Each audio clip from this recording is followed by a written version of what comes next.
Welcome to the hot seat with NAYAONFIYA, and today we're at our lovely training field at the Chula Vista Elite Athlete Training Center, and today we have a lovely guest. She is 29 years old. She was born in Reno, Nevada. She went to BYU where she played basketball, and then after graduating she coached at USD. Without further ado, can I get a round of applause for Steph Rovetti? Thank you. Funny story, I started interviewing other players from teams out of the country because I thought I had interviewed everybody on the team, and one day she's like, what did you ask me? You know who you haven't done? Yeah. Is me. You haven't done me yet. And I've just been knew. waiting. I've been Yeah. waiting, but So I'm glad she told me because here we are now. So if you haven't watched any of the YouTube shows, the first thing that we start off with is the big top 5. So you'll tell the people listening what are the top 5 things that people would need to know about you. okay, top 5. Well, born and raised in Reno, Nevada. You can't use that one. Okay.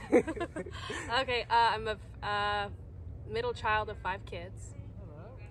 My family has a gourmet popcorn company. And it's very good. It's very, very good. I'm Italian.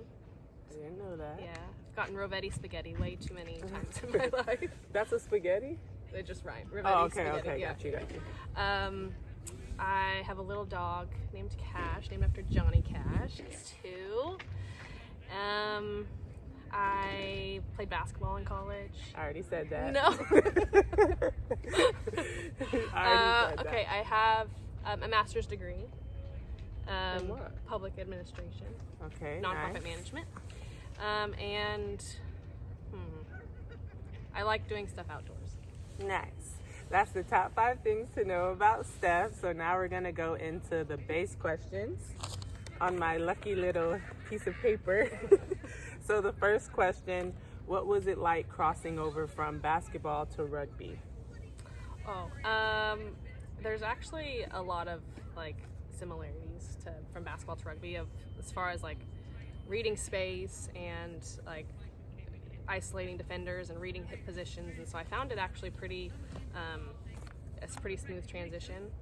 But the contact part was, I think, really difficult for me because I've never really been in a sport where that's basketball, I guess, is contact, but it's a different I think kind of contact. So that part was a little tough for me. Okay. Next question. So as I've said, Steph, you are 29.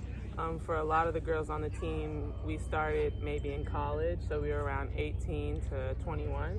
What has it been like coming in as an older person and having to learn a sport at this level, a new sport at that age? I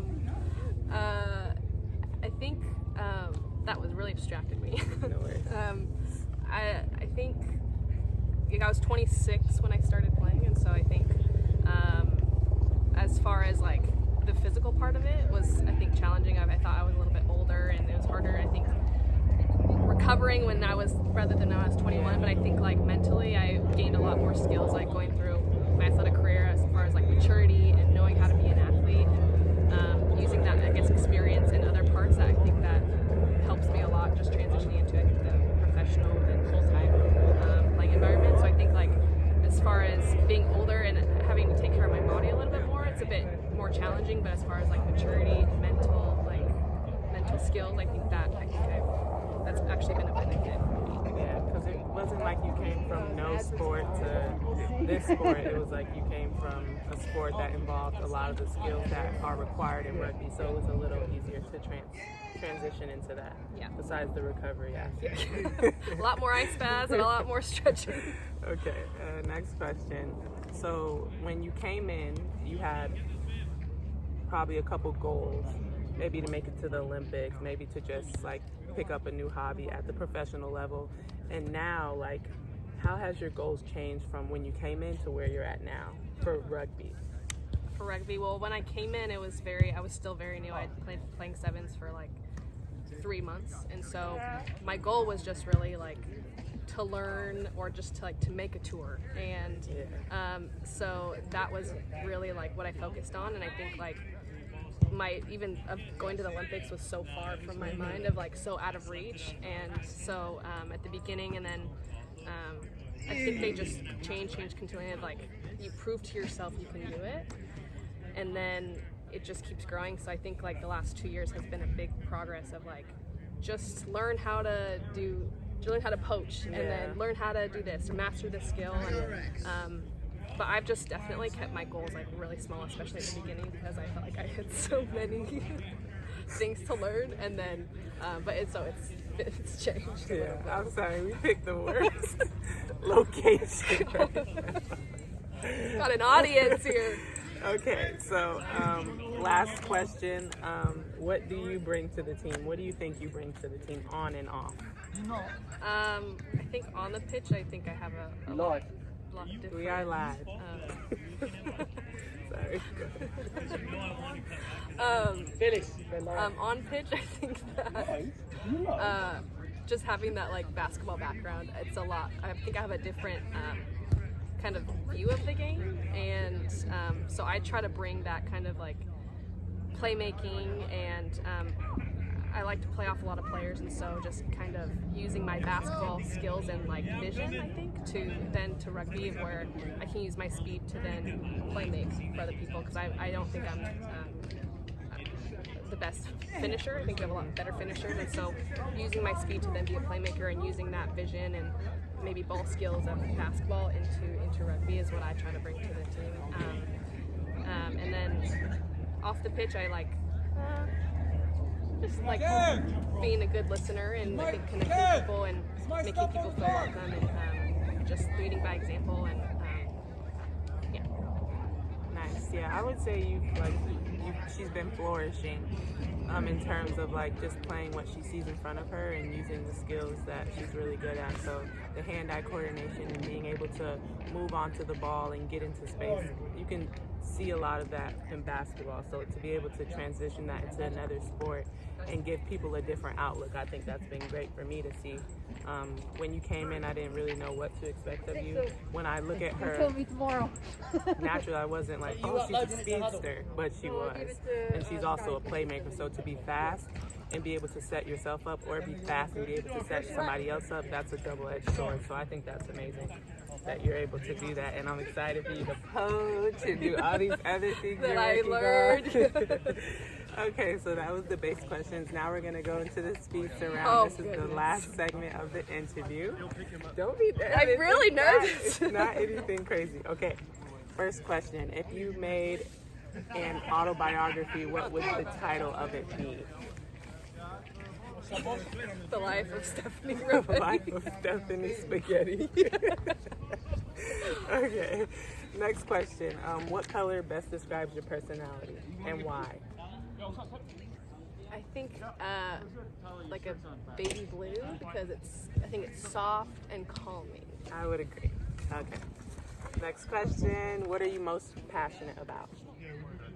I think helping people that don't believe in themselves. I think that you can see them having, like, you see their potential and they don't see it. I think I really passionate about helping them see that, and empowering them to see that, and empowering them to see what they're good at.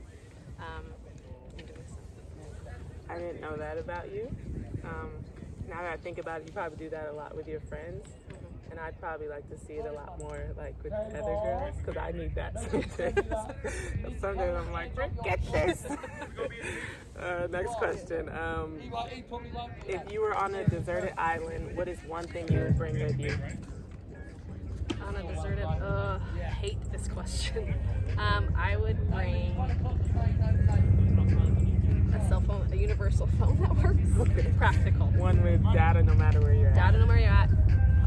Charge all the time. Her own customized, never dies. Okay. Last question. What is your best joke? Can I change my last answer? I'd bring a surfboard. A surfboard. Yeah. Okay. Yeah. What if there's no water? It's a deserted island. Okay, fair. Okay. Okay. Okay. Okay. Okay, and what is your best joke? Oh, my best joke? My best joke. Okay, okay, I have to remember how this goes. Okay, there was a little boy and it was Easter. And for his Easter basket, his mom got, you know, all the candy and had some Peeps in it, and the mom goes away and she comes over and he's like yelling at his Peeps. You know what Peeps are? Yeah. Just like screaming at them, and the mom's like, what is he doing? And he's like, son, what are you doing? And he says, oh, I'm just giving a shout out to my Peeps. That's you and Elena's Cooper. Elena likes that one, huh? Yeah. Yeah, she'd like that one. Okay, so that is the lovely Stephanie Rovetti Spaghetti. Now I'm always going to call you that. But Steph, thank you so much for being here. If you can put tell them your Instagram, Facebook, Twitter, your LinkedIn, any of those names, and we'll put it at the bottom here so you can get some followers. At Steph Rovetti. Okay, and I'll make sure I spell that for you. Are you on Twitter, Facebook, all those? Instagram and Facebook. Instagram and Facebook. Yeah. So I'll have all that information for you guys. Thank you for tuning in. Make sure you follow Steph. Tune into her journey with rugby. She's been doing an amazing job. If you're already following us, you've probably seen her on the rugby field out in all our tournaments. So keep continuing to support her. Keep continuing to support me and support the girls. We are done. That's a wrap.